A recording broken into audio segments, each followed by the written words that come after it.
আল্লাহ রাব্বুল আলামিন পবিত্র কুরআনুল কারীমের মধ্যে একটি ভয়াবহ চিত্র তুলে ধরে বলেন, ইয়াউমা ইয়াফিরুল মারউ মিন আখিহি ওয়া উম্মিহি ওয়া আবিহি ওয়া সাহিবাতিহি ওয়া বানিহি লিকুল্লি ইমরিইম মিনহুম ইয়াউমাইযিন শাআনুন ইউগনিহি।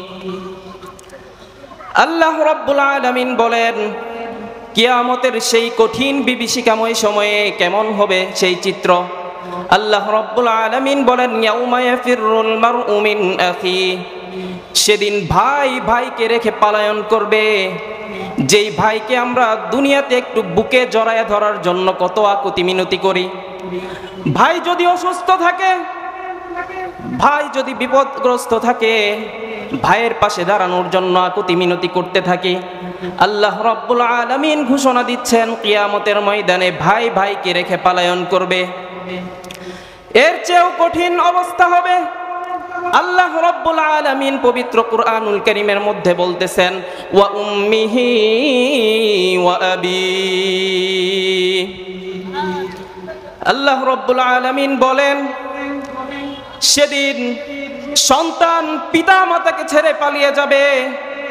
যেই সন্তান পিতা মাতার বুকের সাথে লেগে থাকার জন্য কত কাকুতি মিনতি করে, কান্নাকাটি করে, যেই সন্তান বাবা মাকে এক নজর দেখলে চক্ষুটা শীতল হয়ে যায়, সেই সন্তান কিয়ামতের ময়দানে আল্লাহ রাব্বুল আলামিন বলতেছেন বাবা মাকে ছেড়ে পালিয়ে যাবে।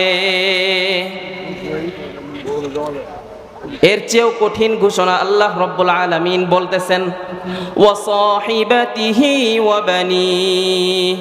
আল্লাহ রাব্বুল আলামিন বলেন, ও বান্দা, তুমি দুনিয়াতে যত ইনকাম করো, দুনিয়াতে যত ছোটাছুটি করো, যত কর্ম করো, মাথার ঘাম পায়ের মধ্যে ফেলতেছো যেই সন্তানের জন্য, যেই স্ত্রীর জন্য মাথার ঘাম পায়ে ফেলতেছো, সেই স্ত্রী সন্তানকেও রেখে তুমি সেদিন পালায়া যাবে।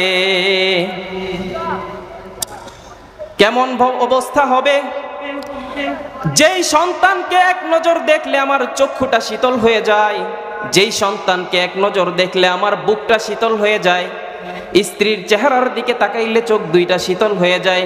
আল্লাহ রাব্বুল আলামিন বলেন, কিয়ামতের ময়দানে এমন ভয়ঙ্কর পরিস্থিতি হবে যেদিন ভাই ভাইকে রেখে পলায়ন করবে। ভাই ভাইকে রেখে পলায়ন করবে তো করবেই, সন্তান বাবা মাকে রেখেও পলায়ন করবে। শুধু তাই নয়, স্ত্রী সন্তানকে রেখে অভিভাবক পলায়ন করবে। সেদিন হবে এত ভয়ঙ্কর অবস্থা, সবাই সবাইকে রেখে পলায়ন করবে। আল্লাহ রাব্বুল আলামিন বলতেছেন, সেদিন মানুষজন এমন আকাঙ্ক্ষা করতে থাকবে যেন আপনজনের সাথে কোনোদিন দেখা না হয়। আল্লাহ রাব্বুল আলামিন বলেন, সেদিন মানুষ বলতে থাকবে, দুনিয়ার সমস্ত মানুষকে যদি জান্নাত জাহান্নামে দিয়ে হলেও আমাকে জান্নাতে প্রবেশ করায় দাও। আল্লাহ রাব্বুল আলামিনের কাছে কান্না করতে থাকবে আর বলতে থাকবে, আল্লাহ, দুনিয়ার সমস্ত মানুষকে জাহান্নামে ঢুকায় দাও, শুধু আমাকে মাফ করে দাও। সেদিন প্রত্যেকটা মানুষ পেরেশান হয়ে থাকবে, দৌড়াদৌড়ি ছোটাছুটি করতে থাকবে নিজের চিন্তায়। সেদিন আমার আর আপনার নবী, আল্লাহর নবী হযরতে মুহাম্মাদুর রাসূলুল্লাহ সাল্লাল্লাহু আলাইহি ওয়াসাল্লাম চিন্তিত থাকবেন।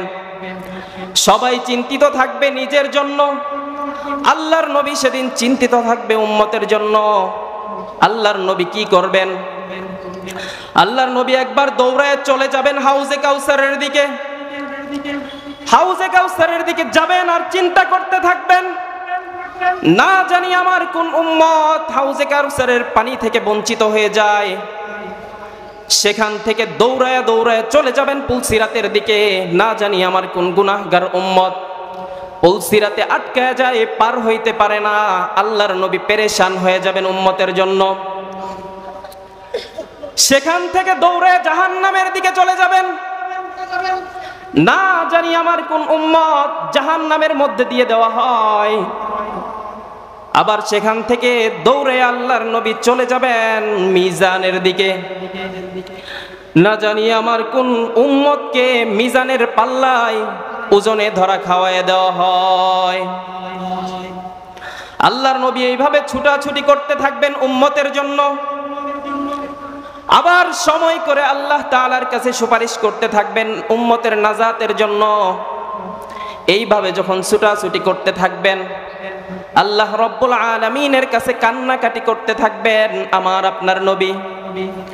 সেদিন আমাদের একমাত্র আপন হবে একমাত্র হযরতে মুহাম্মাদুর রাসূলুল্লাহ সাল্লাল্লাহু আলাইহি ওয়াসাল্লাম। সেদিন কে আপন হবে? আমার বাবা কি সেদিন আপন হবে? মা আপন হবে? সন্তান আপন হবে? ভাইয়েরা আপন হবে? কেউ সেদিন আপন হবে না। সেদিন আপন হবে কে? চিল্লায় বলেন কে?